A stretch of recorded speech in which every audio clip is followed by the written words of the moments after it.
Hi everyone, welcome to my channel stock market unlimited. तो देख लेते हैं किस तरीके का डेटा आया हुआ है मंथली एक्सपायरी के बाद में सारे प्लेयर्स का। प्लस आज ना मेरे पास पेन नहीं है डिपिक्ट करने के लिए, तो मैं मार्किंग्स नहीं कर पाऊंगा। आप वैसे ही इस कर्सर को देख के थोड़ा समझ जाइएगा, ठीक है। तो सबसे पहले देखिए रिटेलर्स का अगर हम डेटा देख के चलते हैं ना, तो आज मंथली एक्सपायरी थी, तो ऑब्वियसली जो भी मंथली सारे ऑप्शंस थे वो एक्सपायर हो गए, फ्यूचर्स भी एक्सपायर हो गए, प्लस वीकली भी जो थे कॉन्ट्रैक्ट्स वो सारे एक्सपायर हो गए। तो अब अगर हम प्रॉपर फ्रेश डेटा देखते हैं तो हमें यहाँ पे क्या दिखाई दे रहा है, अगर हम देखते हैं तो इनके डेटा में ओवरऑल तो बुलिशनेस ही दिखाई दे रही है हमें, फ्यूचर्स में भी और ऑप्शंस के अंदर भी।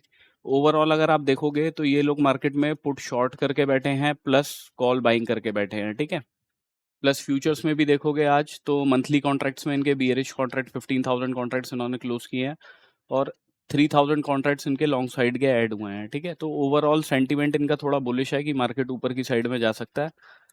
इसके बाद डीआईआईस का डेटा देखते हैं तो इक्विटी में 6,500 करोड़ की इन्होंने बाइंग करी है, फ्यूचर्स में 9,300 कॉन्ट्रैक्ट लॉन्ग साइड के क्लोज किए हैं, शॉर्ट साइड के 10 कॉन्ट्रैक्ट्स क्लोज किए हैं। एफआईआईज ने आज इक्विटी में 2,570 करोड़ के आसपास की सेलिंग करी है, ठीक है।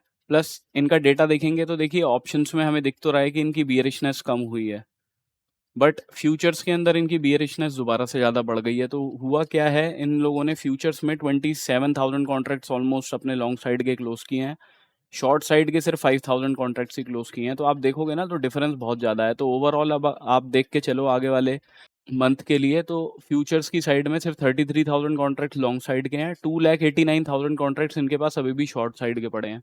तो बियरिश पोजीशंस बहुत ज़्यादा हैं।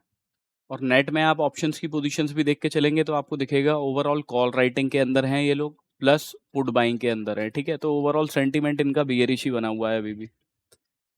इसके बाद प्रोप्राइटरी डेस्क का डेटा देखते हैं तो इनका डेटा भी बियरिश हुआ है पिछले दिन से थोड़ा सा। ओवरऑल आप देख के चलोगे तो ये पुट बाइंग के अंदर है, जो पुट बाइंग इनकी बढ़ गई है थोड़ी सी, प्लस कॉल बाइंग भी इनकी बढ़ गई है। तो ये तो लॉन्ग स्ट्रेडल में है।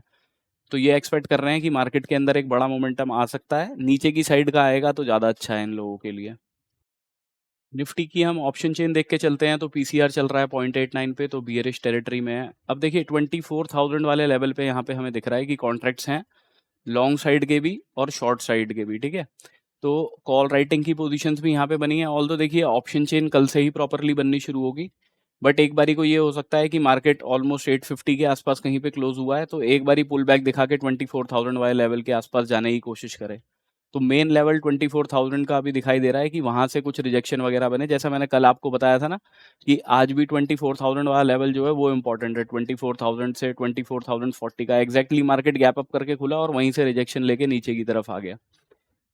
तो मेन मेक और ब्रेक लेवल यही 24,000 का लेवल है मार्केट के लिए, कि यहीं से कहीं से रिजेक्शन बन सकता है मार्केट में। और बाकी ज़्यादा एनालिसिस करने का इसका कोई पॉइंट है नहीं, ऑप्शन चेन का कल से ही प्रॉपरली बनेगी तो तभी एनालाइज करेंगे इसको। चार्ट्स पे अगर हम देख लेते हैं तो निफ्टी डिस्कस कर लेते हैं। निफ्टी के अंदर मैंने आपको बताया था एग्जैक्टली यही वाला जोन, राइट, 24,000 से 24,040 के आसपास का मार्केट गैप अप करके खुला, वहीं से रिजेक्शन लेके आया। पहला लेवल मैंने आपको यही बताया था 23,935 का, और इसके नीचे आई थिंक ये वाला लेवल बताया था 23,878 का, या तो बताया था या ये वाला लेवल था।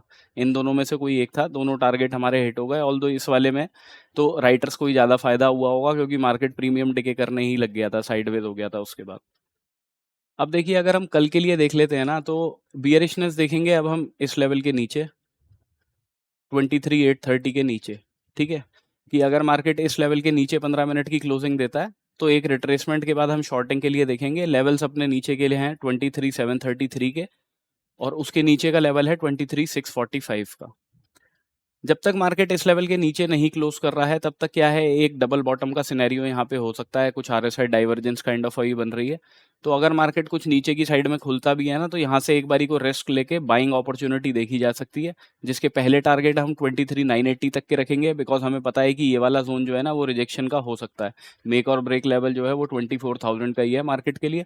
अगर मार्केट अपने इस लेवल्स के ऊपर भी निकल जाता है, सपोज कीजिए आपने यहाँ से बाइंग की, तो टारगेट पहले तो 980 के हैं, मैक्सिमम क्वांटिटी आप यहीं बुक करोगे। उसके बाद में अगर मार्केट 24,034 वाले लेवल के ऊपर भी निकल जाता है ना, तब एक रिट्रेसमेंट के बाद हम बाइंग के लिए देखेंगे, विच इज और लेवल रहेंगे अपने 24,119 के।